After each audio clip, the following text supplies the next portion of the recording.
Hello, welcome. I hope you're doing fantastic.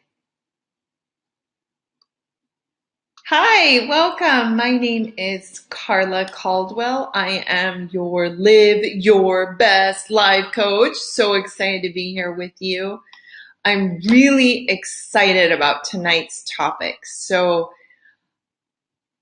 I hope if you find it helpful, please share it out because maybe someone needs to hear it. All right? So I am live on Facebook, Periscope, YouTube, and LinkedIn. How cool is that? So excited. I'm a little, my house is warm. I don't know what's going on, or maybe I'm the problem. Who knows? So how's everyone doing? I would love to hear how you're doing. If you want to type in the chat, let me know what you're up to. How are you doing? And let me know if this topic interests you. 3 lies that hurt you and 3 truths that will set you free. I'm so excited. I've had some big epiphanies lately, and I want to talk about them tonight. Hi, Christine. How are you? How nice to see you. Welcome. Okay, so lie number 1. Now, you might already know this is a lie, but I am a slow learner and I just recently figured this one out. Lie number 1 that really can cause a lot of harm is believing that you owe people things. Thank you, Sharon. How are you? How beautiful to see you. I love you too. This lie has done a lot of harm in my own life, and I find when others believe this, it causes a lot of problems. Feeling that you owe people things is never good for your mind, body, or spirit. Honestly, the only person we owe is ourselves, and if you believe in your higher power, that which is greater than us. And we really just owe ourselves to be our best. But I want to encourage you to be wary of feeling like you owe other people things. It literally robs you of your energy and your physical well-being. It is so much better when we can come from a place where we're healthy, happy, and whole, and we just want to do something for someone else because we feel called to, not because we have to. So lie number 1 is feeling that you owe someone something. This can get very, very tricky with family and close friends. Yes, Christine. There was a time where I couldn't say no. I mean, now I actually, one of the things I do because I have a hard time saying no is that I try not to answer on the spot. I always say, let me get back to you. So it helps me to give an authentic answer later. And you'll feel it right away. So feeling like you owe someone feels heavy. In fact, if any of you can relate to that, where you ever feel like you owe people things, what does it feel like inside of your body? For me, it feels heavy, constricted, especially in my throat area. Hi, how are you? Nice to see you, David. So, lie number 1 is when we think we owe people things. We don't owe anyone anything. So the truth that will set you free is you only owe yourself to be your best self. Number 2, this one is kind of related, but this one is very tricky. And this is also one that I had a problem with, and I'm still working on. Feeling like you have to be different to keep someone around. Feeling like you have to be different to keep someone around. So what does this look like? This looks like maybe you enter a room and you feel like you have to say certain things or hide certain things. You just feel cautious. And I have learned this actually very recently, that when you have to change who you are to keep someone around, they're not there anyways. You see what I'm saying? They're not really there for you. They may be there momentarily, and maybe you acting in a different way is delaying the inevitable, but they're not really there with you. So this is a lie that also hurts your mind, body, and spirit. Being different than who you truly are to keep someone around is very harmful to your health. And I just ask you to reflect on that. Have you ever felt that way in the past, that you censored either what you were saying, how you were being? Yes, Christine, that's actually, Christine is saying that she's done that before, like a chameleon. Oh my gosh, you just named who I've been most of my life, is a chameleon. And I used to think that I was gifted because I could do that. And I've come to realize that it was really, at least for me, it was hurting me. So the truth is that if you can't be yourself, it might not be the best person for you to be around. That can also be tricky, because that might be someone that's very close to you, like your family or a close friend. And I don't think we need to eliminate people, but I definitely would interact with these individuals in a safe way where you can still be true to yourself and stay safe. So the second lie is that you need to change who you are to keep someone around. If you can't be yourself because someone might leave you, they're not there anyways. Christine says it gets tiresome to keep track of all the versions of yourself. Yes. You know, it's funny because, as I mentioned, most of my life, I have been a very big people pleaser. And I'm very intuitive, so I can sense what people need from me and, perform all day long. That was my motto. And it's not that I didn't know what I was doing. I didn't fully understand, and I've been working on it. And this year, there's been a lot of shifts in realizing that I just couldn't do it anymore, Christine. I was starting to make myself sick. And it was very helpful for me to realize that I didn't have these people to begin with, so there wasn't anyone to lose by being myself, because they weren't really there for me. So, lie number 3. Believing that there's a gatekeeper. This is a subtle, and I think this can stunt your growth in many ways, and I think it's pretty universal. I would say 95% of us believe that there are gatekeepers.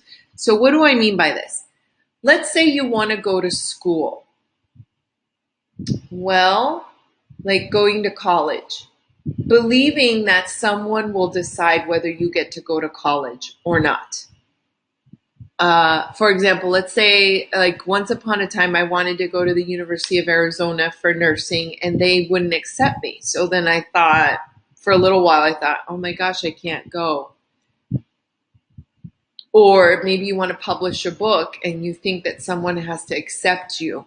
Or you want to make a song, or you want to have a certain type of job and you're waiting for someone to give you permission, the gatekeeper. I have come to know that this is not real. This is a lie. There is not a gatekeeper. We are our own gatekeepers. And really, it's ourselves that's shutting that option down. So I know what you're thinking, but there really are gatekeepers, because I did try to get a job and I couldn't get it.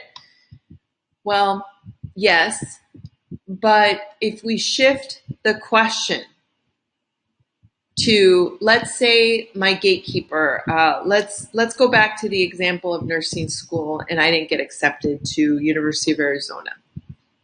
The gatekeeper said no. Well, I could shift the question to, is this what really matters to me? Is what being a nurse what really matters to me? Yes. How can I make that happen? It changes your whole frame of reference because you start looking for ways to make it happen. You don't stay fixated that University of Arizona is the gatekeeper. You see what I'm saying? So whatever it is that you're wanting and you feel like you can't do it because someone said no, this is not real, my friend. It's not real. I understand that that one option isn't working for you, but I encourage you to begin to ask yourself, is this really what matters most to me? And how can I make it happen? What is one thing I can do today to work towards making this happen? Because at the end of the day, I have come to know that there aren't gatekeepers. The only real gatekeeper is myself. I have been the worst gatekeeper to myself. I have closed myself off from so many opportunities because I shut it all down just because it didn't work in one particular way. So I'm very curious, any of you watching, do you relate to this? Hi, Brian, how are you? What a blessing to see you online. So Brian says he definitely overthought the gatekeeper in his life, and yes, it's not real. I'm so excited. So where in your life, because you're a make it happen kind of guy, so where in your life have you, shut it down for yourself? And how did you overcome that? It's so inspiring to hear other people's versions. I have like 1,000 examples of how I've shut myself down. And last night I was talking about a different one where I want to republish my book because I have a vision. And where I published, I couldn't do what I needed to do. So I made the decision last week to become my own publisher. I started my own publishing company called Inspiration Revolution Press because I decided the only gatekeeper is me, and I was the only one stopping myself. So awesome. Oh, you're like me, Brian. Too many to talk about. I understand. So I hope that you will consider, how are you being a gatekeeper to yourself? And let's change the conversation. Really get clear on, is this important to me? And how can I make it happen? Thank you, Brian. Thank you so much. I'm so excited. My publishing company will only really be publishing my own books in the beginning because I have a lot to learn. It's amazing how much deceit is in the book world and how stupid it is in a lot of ways. And I just never, I published my book, and long story short, I sold my own book. I'm really good at selling my book, but I would only make 50 cents from every copy I sold. It was just ridiculous. So after seeing that I had potential to sell my own book, I decided I need to publish this on my own. So it'll be out again in the next week. So I'm really excited. So publishing was one of those situations. All right, so the 3 lies, just to recap.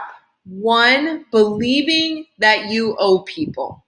Such a lie, a ridiculous lie. You only owe yourself to be your absolute best self. You don't owe anyone anything.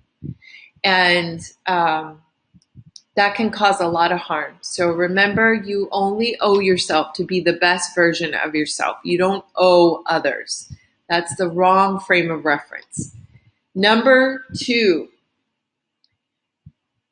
believing that you have to change yourself in order to keep someone around. And I know that can sound like, well, duh, but some of us do this very subtly. So one of the examples I gave is even changing your language to make other people feel more comfortable, or making yourself smaller so other people feel more comfortable, or keeping out certain details because you don't want to ruffle feathers. The truth is that if you have to change to keep someone around, they're not really there for you. So that's lie number 2. Lie number 3, that there's a gatekeeper outside of yourself. There really isn't. You're the only gatekeeper. And that is very empowering because you can change the conversation. Do I really want this? And what can I do to get it? All right.